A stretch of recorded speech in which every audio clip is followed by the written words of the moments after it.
Guys, এই যে দেখেন আমরা একটা পুডিং তৈরি করব আজকে। আধা কেজি দুধ নিয়েছি, তারপরে 1 চিমটি লবণ দিলাম, তারপরে দিব চিনি। চিনি দিচ্ছি হলো 6 চামচ চিনি দিব এখানে। আপনারা যেমন মিষ্টি খাবেন এমন দিবেন, আমরা একটু মিষ্টি খাই এই জন্য একটু বেশি দিলাম। আপনারা যেমন মিষ্টি যেমন লবণ খাবেন এইভাবেই দিতে হবে। দুধটা আগে জাল দিয়ে নিয়েছি, ঠান্ডা করছি, করার পরে তারপরে এগুলো দিচ্ছি। এখন দিব ডিম, এখন দিতেছি ডিম। এই দেখেন ডিমটা দিলাম, আরও একটা দিব।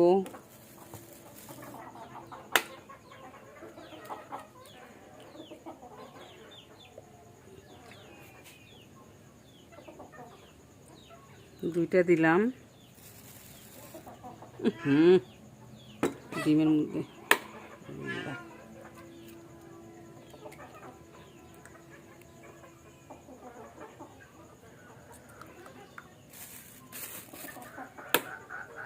মোট 4টা ডিম দিলাম, তাহলে জিনিসটা ভালো হবে, মোটা হবে, খেতে সুন্দর হবে, খেতে টেস্টও হবে। এই দেখেন এখন আমি এটা দিয়ে ফেটবো। যত এটা লাড়াচাড়া করবেন তত ভালো হবে।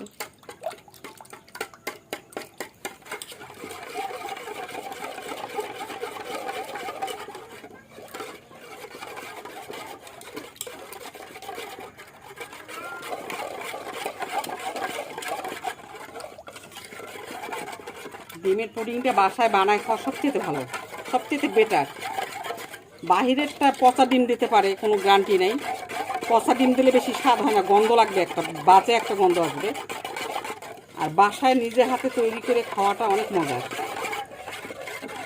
আপনারা বাসায় ট্রাই করেন, বেশি খরচ হয় না। এটা 1/2 কেজি দুধ, 4টা ডিম, একটু চিনি, আর একটু পরিশ্রম করলে ভালো একটা জিনিস খাওয়া যায়।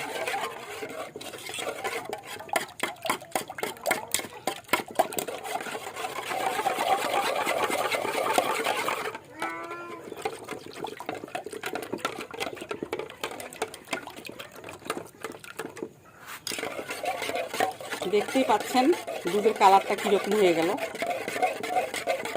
হালকা কফি কালারের মতো লাগতেছে।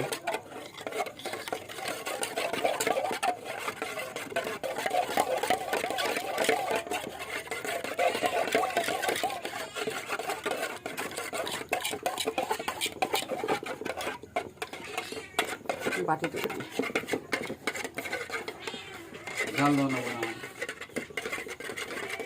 জাল দিচ্ছি এটা দুধ।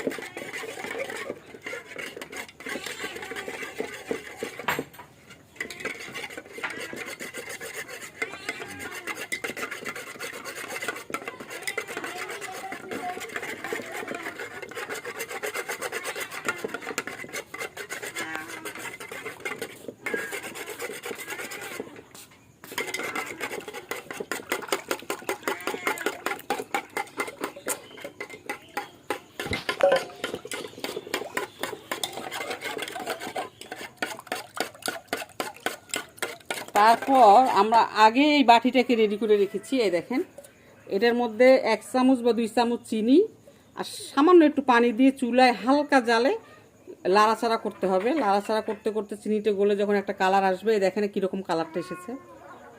এখন আমি এই দুধ আর ডিম এই বাটির মধ্যে দিব, দিয়ে ঢাকনা দিয়ে পানি চুলায় দিয়ে আসছি, বলক উঠলে তখন আমি এই বাটিটা পানির উপরে বসাই দিব। বাস, পুডিং হয়ে গেল।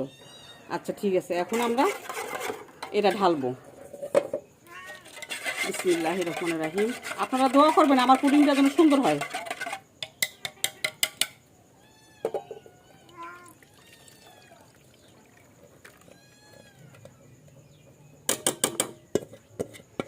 আমি এই বাটিটা শুধু কেনা হয়েছে কেক আর পুডিং বানানোর জন্য।